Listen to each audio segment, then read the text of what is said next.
오늘 하나님께서 우리에게 주신 말씀은 시편 34편 1절에서 10절까지의 말씀입니다. 하나님 말씀 받들어 읽도록 하겠습니다. 내가 항상 여호와를 찬양하겠습니다. 내 입에서 그분을 찬양하는 것이 끊이지 않을 것입니다. 내 영혼이 여호와를 자랑할 것이니 겸손한 사람들이 듣고 기뻐할 것입니다. 오 나와 함께 여호와께 영광을 돌립시다. 우리 함께 그분의 이름을 높이시다. 내가 여호와를 찾으니 그분이 내게 응답하셨고 내 모든 두려움에서 나를 건져내셨습니다. 주를 바라보는 사람들은 밝게 빛났고 그 얼굴이 결코 수치로 얼룩지지 않았습니다. 이 불쌍한 사람이 부르짖으니 여호와께서 들으시고 그 모든 괴로움에서 구원하셨습니다. 여호와의 천사가 주를 경외하는 사람들을 둘러서 진을 치고 구원하십니다. 오 성도들이여 여호와의 선하심을 맛보고 깨달으십시오. 주를 믿는 사람은 복이 있습니다. 오 성도들이여 여호와를 경외하십시오. 여호와를 경외하는 사람들은 부족한 게 없을 것입니다. 젊은 사자들이라도 힘이 없고 굶주릴 수 있지만 여호와를 찾는 사람들은 좋은 것이 부족할 리 없습니다. 아멘. 오늘 본문은 사무엘상 21장 10절에서 15절을 배경으로 다윗이 지은 시입니다. 먼저 그 내용을 잠깐 살펴보면 사울을 피해 도피하던 중에 가드왕 아기스, 말씀에서는 아비멜렉이라고 표현하고 있는데요. 아비멜렉은 블레셋 통치자 아기스를 가리키고 있는 것입니다. 사울을 도피하던 중 아기스에게 갔다가 위기가 처해오니 광인으로 가장한 그 자리를 벗어날 수 있었던 그런 상황 배경 가운데 있던 것이 오늘 본문의 내용입니다. 한때는 칭송받았던 영웅의 자리에서 영모라는 눈명을 통해 도망자의 인생을 살게 되었던 다윗의 처량한 모습, 그리고 자신과 이스라엘을 무시했던 블레셋의 전쟁 영웅이었던 골리앗을 죽임으로 블레셋의 코를 납작하게 만들었던 장본인이 다윗이 지금 오늘의 블레셋 왕 앞에서 광인의 행동을 했었던 그런 비참한 모습들, 그러한 상황 가운데서 다윗은 오직 하나님만을 부르짖습니다. 하나님만 찾습니다. 라는 중점으로 이 말씀이 우리가 살펴봐야 될 것 같습니다. 먼저 우리가 1절과 3절 다시 한번 읽도록 하겠습니다. 내가 항상 여호와를 찬양하겠습니다. 내 입에서 그분을 찬양하는 것이 끊이지 않을 것입니다. 내 영혼이 여호와를 자랑할 것이니 겸손한 사람들이 듣고 기뻐할 것입니다. 오 나와 함께 여호와께 영광을 돌립시다. 우리 함께 그분의 이름을 높이시다. 다윗이 1절에서 시작하는 것이 내가 항상 여호와를 찬양하겠다라고 합니다. 삶의 가장 나락에 있는 상황 가운데 있을지라도 내가 하나님을 찬양하겠다라고 다윗은 이야기를 하고 있는 것이죠. 다윗은 어떻게 본인의 상황 가운데서 그러한 고백을 할 수가 있었을까요? 정말 쉽지 않은 부분이었을 것 같습니다. 하물며 적대국의 같은 사울 왕 앞에서도 아닌 적대국 앞에서 그런 모습을 해야 되는 모습은 굉장히 우리로 하여금 어떻게 그렇게 할 수 있을까라는 생각을 자아내게 한다는 것이죠. 다윗이 그렇게 고백을 할 수 있었던 것은 다윗은 하나님께서 내 상황을, 내 처지를 잘 알고 계신다라는 믿음이 있었기 때문입니다. 이것은 무슨 말이냐? 아무리 비참한 상황이 올지라도 하나님께서 나의 상황을 인도하실 것이라는 강한 확신 가운데서 했던 고백이라는 것이죠. 그 믿음의 시작은 다윗이 소년이었던 시절부터 하나님께서 그와 함께 하심을, 구원하심을 보았기 때문에 그러한 고백을 할 수 있었던 것입니다. 우리가 너무나 잘 알다시피 골리앗을 여호와의 손으로 처단하겠다고, 여호와의 이름을 모독하는 자의 이름을 자신의 손으로 처단하겠다고 이야기하는 그 소년의 모습, 그런 모습을 귀엽게 여기는 정말 멸시하는 이스라엘 여러 민족들의 대표들, 그리고 사울왕조차도 다윗을 신뢰하지는 않는 모습. 하물며 그가 이제 돌팔매를 가지고 갔으니 얼마나 더 귀찮게 보였겠습니다.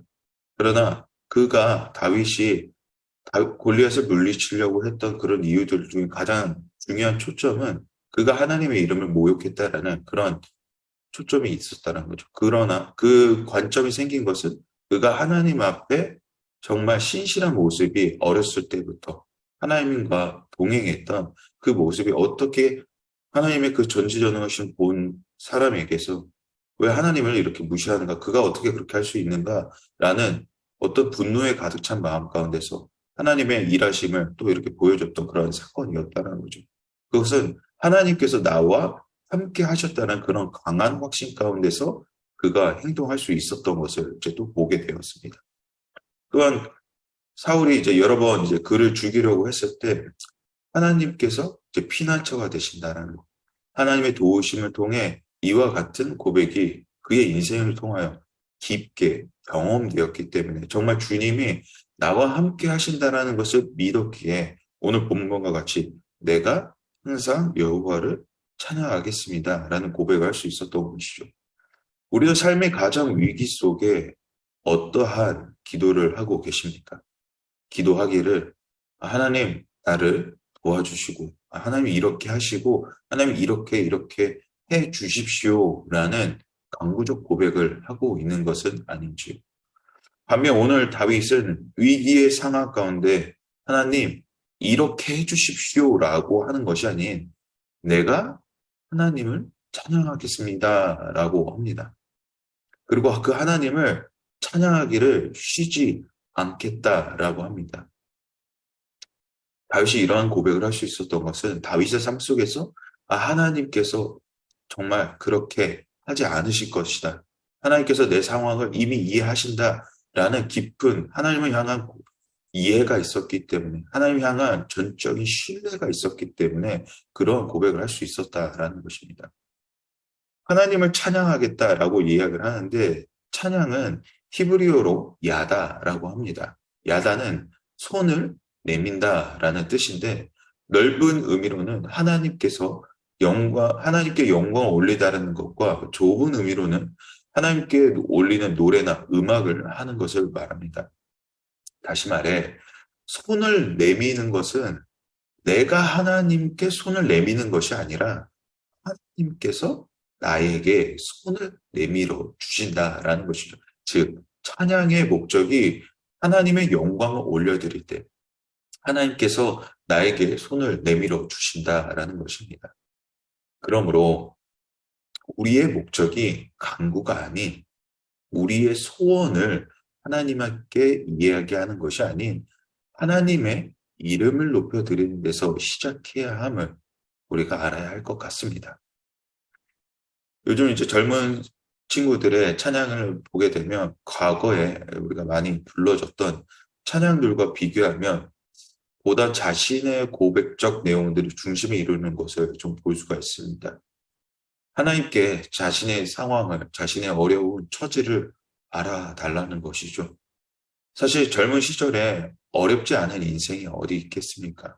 하물며 우리가 구원의 날을 가는 과정 가운데에 어렵지 않은 상황들이 어떻게 있겠습니까?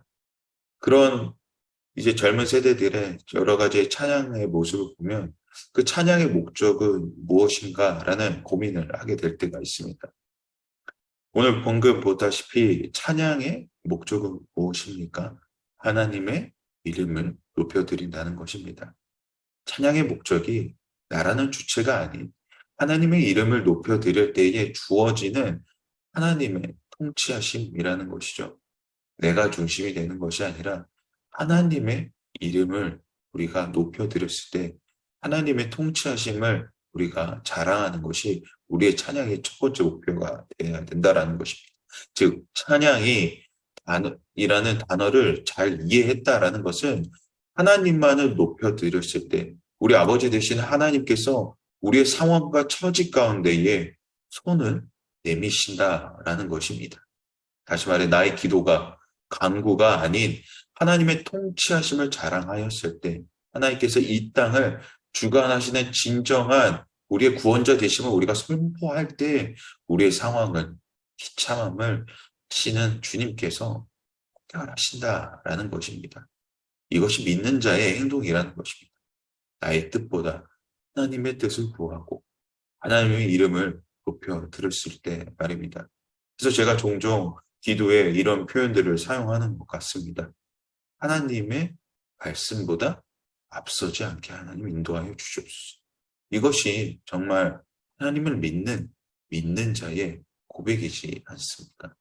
사실 이러한 기도의 시작은 제가 이제 신학교에서 신학을 공부할 때 교수님께서 너희 기도들의 목적은 무엇이냐라는 질문을 한 적이 있으십니다.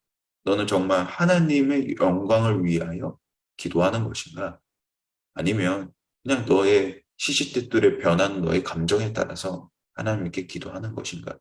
고민해 보길 바란다라는 그런 그런 가르침 덕에 또 그 가르침을 통하여서 그러한 이제 하나님의 말씀이 하나님의 능력이 우리의 생각보다 우리 이해보다 더 높고 넓으신 것을 우리가 이해할 수 있었다라는 것이죠. 다윗 또한 이런 원리를 잘 알고 있었습니다. 자신의 상황이 아무리 비참하고 처참할지라도 내가 하나님을 찬양하는 것은 하나님께서 나의 상황을 이미 잘 알고 계시며 그 상황을 타개하시고 인도하실 분이 하나님이시라는 그 사실을 잘 이해한 그의 행동 가운데 나타났다라는 것입니다. 그렇기에 2절과 3절에서 하나님만을 자랑할 것이고 그리고 하나님을 자랑하는 자는 겸손한 사람이다라는 것을 이야기하고 있는 것입니다. 그리고 이 믿음의 찬양 속에 다윗이 하나님을 어떻게 온전히 신뢰하게 되었는지 4절과 7절에서 나오고 있습니다. 4절부터 7절까지 우리 함께 보도록 하겠습니다. 내가 여호와를 찾으니 그분이 내게 응답하셨고 내 모든 두려움에서 나를 건져내셨습니다. 주를 바라보는 사람들은 밝게 빛났고 그 얼굴이 결코 수치로 얼룩지지 않았습니다. 이 불쌍한 사람이 부르짖으니 여호와께서 들으시고 그 모든 괴로움에서 구원하셨습니다. 여호와의 천사가 주를 경외하는 사람들을 둘러서 진을 치고 구원하십니다. 아멘. 다윗이 하나님을 온전히 신뢰하는 것은 하나님께서 그에게 보이시고 응답하셨기에 나오는 경험적 고백입니다. 다윗을 향해 모든 이들이 등을 돌릴 때 오직 하나님께서 그와 함께 하심을 체험했다라는 것이죠. 소년에 불과했던 자가 전쟁 영웅인 골리앗을 이길 때 왕에게 쫓김받아 죽음의 고통 속에서 죽을지 모를 거라는 그런 상황 가운데 썰 때, 블레셋에서 몸을 피신할 때 등은 하나님께서 그 위기 속에서 나와 정말로 함께 하시구나 깊게 체험했다라는 것입니다. 또한 그 경험적 바탕에는 이러한 고백을 하고 있죠. 7절에 보면 여호와의 천사들이 하나님을 경외하는 자를 둘러싸고 진치고 있습니다. 이것은 그가 위기 속에 있을지라도 넘어지지 않고 실패할 수 없는 이유는 평군 천사들이 진을 치며 그를 보호하고 있다는 것입니다. 이 말은 무엇이냐? 우리가 구원의 길을 가는 여정 가운데 우리가 넘어지지 않고 실패하지 않으면 하나님께서 구원의 날까지 가는 그 날까지 하나님께서 보호하시고 인도하신다라는 것이 바로 이 핵심이라는 것이죠. 그렇게 하나님께서는 우리를 구원의 과정에 가는 날까지 그 과정조차도 하나님께서 이끄시고 들어가십니다. 이것이 바로 믿음의 자녀가 누리는 복이 아니지 않을까 합니다. 하나님께서는 오늘도 우리의 삶의 여정 속에서 우리를 그냥 내버려 두지 않으시고 하나님의 성실하심을 통하여서 그 구원의 계획 가운데로 계속해서 이끌어 가신다라는 것입니다. 즉 현실은 실패한 것처럼 보일 수 있을지라도 하나님은 실패하지 않으신다라는, 우리를 결코 수치스럽지 않게 만드신다라는 것. 그 구원의 날까지 결코 우리를 수치하지 않는 인생으로 완성되어지는 인생으로 만들어 가신다라는 것을 오늘 다윗이 이야기를 하고 있다라는 것이죠. 그렇기에 8절에서 10절에 이제 다윗의 시를 읽는 모든 이들에게 하나님의 약속을 신뢰하는 자가 누리는 복이 무엇인지 이야기를 하고 있습니다. 8절부터 10절까지 우리 함께 보도록 하겠습니다. 오 성도들이여 여호와의 선하심을 맛보고 깨달으십시오. 주를 믿는 사람은 복이 있습니다. 오 성도들이여 여호와를 경외하십시오. 여호와를 경외하는 사람들은 부족한 게 없을 것입니다. 젊은 사자들이라도 힘이 없고 굶주릴 수 있지만 여호와를 찾는 사람들은 좋은 것이 부족할 리 없습니다. 아멘. 다윗은 자신의 시를 읽는 자들에게 공고하기를 하나님을 경외하는 자가 누리는 복이 무엇인지 이야기를 하고 있습니다. 9절에 보면 부족함이 없게 된다라는 것이죠. 그렇습니다. 하나님을 경외하는 자는 부족함이 없습니다. 왜 그렇습니까? 하나님께서 모든 만물을 창조하시고 모든 생명체의 모든 권리가 오직 하나님께로부터 있게 그분으로부터 공급받은 그 유한한 것이 아닌 무한한 것으로 절대로 목마르지 않을 것을 전달하고 있다라는 것이죠.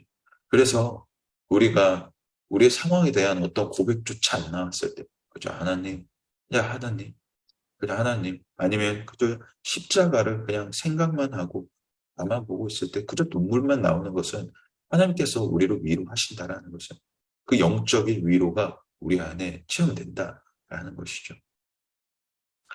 오늘 본문을 묵상하며 생각이 든 것은 각 절마다 그럼에도 불구하고 라는 문구를 붙이면 어떠할까라는 생각을 했습니다. 그럼에도 불구하고 하나님을 찬양하겠으며 그럼에도 불구하고 내 영혼이 여호와를 자랑할 것이고 그럼에도 불구하고 나와 함께 하나님의 영광을 찬양하겠습니다. 하나님을 경외하겠습니다. 이와 같은 다윗의 고백이 오늘 우리의 고백이 되기를 소망합니다. 때에 따라 우리의 상황에 대한 간구가 먼저가 아닌 그 상황이 이해가 되지 않는 자리가 될지라도 하나님의 뜻을 구하며 하나님의 말씀을 먼저 구하기를 소망합니다. 우리의 형편 아시는 주님께서 우리의 머리카락의 숫자의 개수조차 아시는 주님께서 설마 우리의 상황을 이해하지 못하시지 않으실 것입니다. 주님께서 그 믿음대로 살아가는 우리의 결정을 지키시고 위로하게 하시고 은대하게 하십니다. 그럼에도 불구하고 하나님께서 나의 여정을 이끄십니다. 라는 고백이 우리의 진정한 오늘 우리의 고백이 되어야 하지 않겠습니까? 끝으로 오늘 말씀을 정리하면 어떻게 보면 굉장히 짧게 이루어진 다윗의 어려운 상황은 세 가지 파트로 나누는 것 같습니다. 하나님의 영광을 자랑하고 그분이 행하시는 일에 감사하고 믿으며 하나님께서 행하신 놀라운 일들에 대한 기쁨의 선포를 하고 있습니다. 이 세 가지 고백의 중심은 하나님 앞에 겸손한 사람이었습니다. 저희는 세 달에 걸쳐 창세기를 보았습니다. 창세기의 여러 인물들이 하나님 앞에 쓰임을 받을 수 있었던 것은 그들의 삶 속에서 그들의 삶이 하나님 앞에 겸손하게 변하여 갔다라는 것입니다. 그렇습니다. 겸손함을 배워나가는 우리의 과정이 되기를 소망합니다. 이 순간이 단순히 의미 없는 것이 아니라 하나님께서 우리에게 단번에 순종을 요구하시는 것이 아니라 이 과정이 우리가 겸손함을 배우며 나아가는 하나님께서 키우시고 만들어 가시는 과정 속에 하나님의 영광을 자랑하며 행하신 일들에 감사하고 믿으며 앞으로 만들어 나아가실 하나님의 은혜를 기쁨으로 선포하며 자랑하며 나아가는 주님의 거룩한 성도님들이 되시기를 주님의 이름으로 축복합니다. 우리 함께 이 시간 기도하겠습니다. 기도하실 때에 내 평생에 하나님을 찬양하기를 소망합니다. 찬양의 목적이 우리의 강구가 아닌 겸손하게 하나님의 이름만을 높이게 하여 주시옵소서. 우리의 삶의 처지를 아시는 주님, 위기 속에 주님만을 경외하며 나아가며 오직 하나님만이 우리의 자랑 되심을 고백하는 자녀가 되게 하여 주시옵소서라고 우리 함께 기도하며 나아가도록 하겠습니다.